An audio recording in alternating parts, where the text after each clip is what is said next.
The Knock Beneath the Floorboards. I never believed in hauntings until the floor of my childhood home began to knock back. After my mother died, I moved into the house she left behind. It was a weather-worn place on the edge of town, perched like a dying bird at the end of a dirt road. The kind of house that always looked gray, even in sunlight. I told myself I was only staying long enough to pack up her things, maybe fix the porch, sell it. But I think I wanted to feel close to her again, even if the house didn't smell like her anymore. Only dust, mildew, and something faintly sweet, like rotting fruit. The knocking started on the third night. It was soft, intentional. From beneath the wooden floorboards in the living room, just as I was about to fall asleep on the old pull-out couch. 3 knocks, a pause, then 2 more, like someone waiting. I froze, listening, heart in my throat. Then I laughed at myself. Probably a pipe. Or raccoons under the house. That's what I told myself. The next night it came again. Same pattern. 3 knocks, pause, 2. Louder this time, enough to rattle the frame of a photo on the wall. I didn't sleep. I crawled under the house the next morning, flashlight in hand. I expected to find claw marks, maybe a burrow, I don't know, something normal. But there was nothing. Just dirt, cobwebs. And in the center, directly beneath the living room, a child's rocking horse, half buried and still. It hadn't been there before. I was sure of it. I didn't touch it. That night, the knocking turned into scratching. It came right beneath me as I sat on the couch, fingers on my laptop, trying to ignore the dread coiling in my chest. It sounded like fingernails against wood, frantic, urgent. I moved to the bedroom upstairs. But the knocking followed. Every night, louder, closer. The pattern changed. Sometimes it mimicked my footsteps. Other times it tapped out rhythms like it was trying to communicate. I began to notice other things too. The walls would weep, a clear, sticky substance that smelled like the lilies from my mother's funeral. I'd wake to find dirt on the stairs, like someone had come up from under the house. And once, I swear, I heard a child's voice humming from inside the air vent. But the worst thing was the photo. There's this picture of me and Mom on the mantel. It was always just the 2 of us in it, smiling, ordinary. But one morning I came downstairs, and there was someone else in the photo. A boy. Gray skin, hollow eyes. Standing between us, holding my mother's hand. I burned the picture, threw the ashes into the creek behind the house. That night, I didn't just hear the knocks. I felt them. From under my bed. I couldn't move. I couldn't scream. All I could do was listen as the knocking became pounding, the floorboards bowing upward, the nails groaning, the wood warping like something was trying to push through. Then it stopped. And from the silence, a whisper. You left me down there. I ran. I left the house, barefoot and shaking. I never went back. But sometimes, in my apartment in the city, I wake in the middle of the night to a soft knock on the floor beneath me. 3 knocks, a pause, 2 more. He followed me. I tried to convince myself I imagined it. The whisper, the knocking, the boy in the photo. Trauma, I reasoned. Grief makes people see things, hear things. But deep down, I knew I hadn't imagined any of it. I moved in with a friend for a while, slept on her couch. Every night, I stared at the ceiling, waiting, listening. And for a time, the knocking didn't come until it did. Not from beneath me, but from inside the walls. It was faint, just behind the plaster, like small fists tapping gently from behind sheetrock. I pressed my ear to the wall and held my breath. There it was again. 3 knocks, a pause, 2 more. The same pattern. I moved out the next day, tried to rebuild my life, new apartment, new job. I even started therapy. My therapist said I was suffering from complicated grief, that my brain was using supernatural metaphor to externalize unresolved trauma. But metaphor doesn't leave bruises. One morning, I woke with a ring of them around my ankle.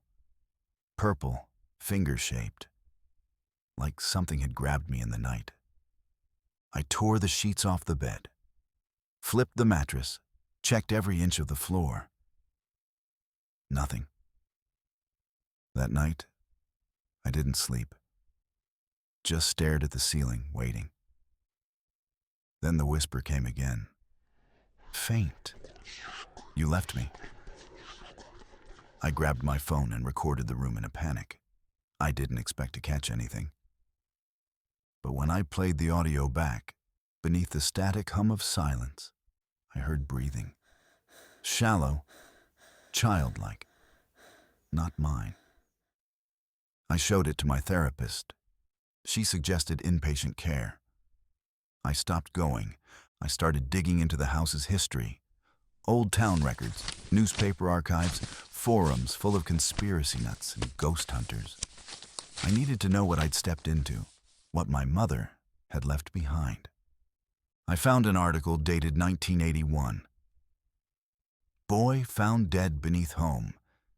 Mother insists he was taken. The photo was grainy, black and white. But I recognized the house. My house.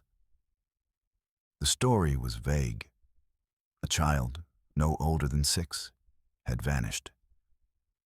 His mother claimed he'd been hearing voices from beneath the floor, said they told him stories, sang him lullabies.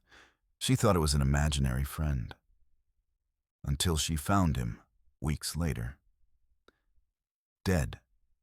Curled in the crawl space beneath the living room, clutching a wooden toy horse. That part chilled me. The horse. It was the one I'd found. Or rather, the one that had appeared. The article said the mother was institutionalized. No charges were ever filed. They blamed it on neglect. But I didn't buy it. I dug deeper. Found old police photos. In one of them, tucked behind the paramedics in yellow tape, I saw something else. A woman, standing in the upstairs window, staring down. She looked just like my mother. I returned to the house. I know how that sounds. Every horror story has that moment, the idiot who goes back. But it wasn't curiosity. It was desperation. This thing, it wouldn't stop. It had followed me. It had touched me. It knew me. And somehow, I knew it wouldn't stop until I confronted it. The house hadn't changed. Same peeling paint, same sagging gutters. The key still worked. Inside, it was colder than I remembered, like the air had never moved. Dust coated everything. My footprints were the only ones visible. I walked to the living room and sat on the couch and waited. Nothing at first. Then, 3 knocks. A pause. 2 more, right beneath me. I stood, heart pounding, and slowly peeled back the rug.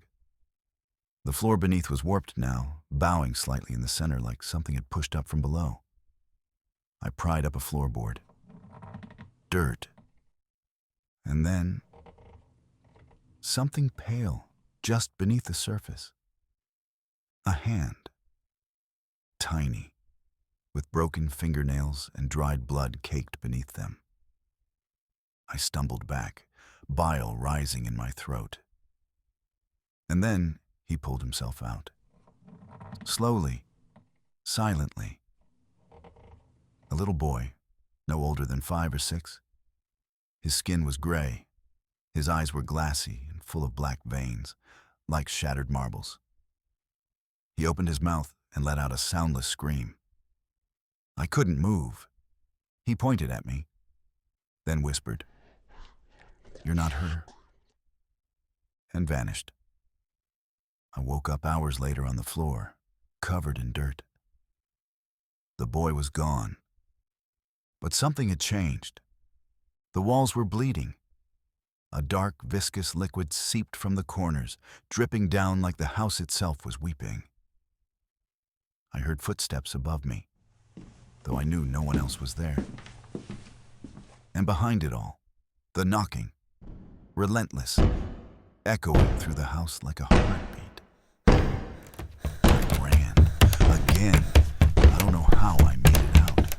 I don't remember starting the car or driving away. But I ended up back in the city, parked on the side of the road, shaking, covered in scratches I couldn't explain. I tried to burn the house down. I went back a week later, this time with gasoline. Poured it across the floorboards, over the stairs, up the walls, lit a match. The house didn't burn. The flame died the moment it touched the wood, like the air had been sucked out of the room. I heard a laugh. Not a child's, a woman's. I turned and saw her, my mother, standing at the top of the stairs. Only it wasn't her. Not really. Her eyes were gone. Just empty sockets. Her mouth moved, but the voice came from everywhere. He wanted a mother. I gave him one. The floor split beneath me. I fell. When I woke again, I was lying in a hospital bed. They said I'd been found unconscious on the property. Exposure, dehydration, delirium. I didn't argue. I didn't tell them about the hand beneath the floor, or the boy who followed me, or the photo that kept changing. I didn't tell them that every time I close my eyes, I hear him knocking, because he's still with me. And now, when I listen close enough, I can hear others knocking too. From beneath the floor, from inside the walls, from the back of my mind. And sometimes, just sometimes, I knock back.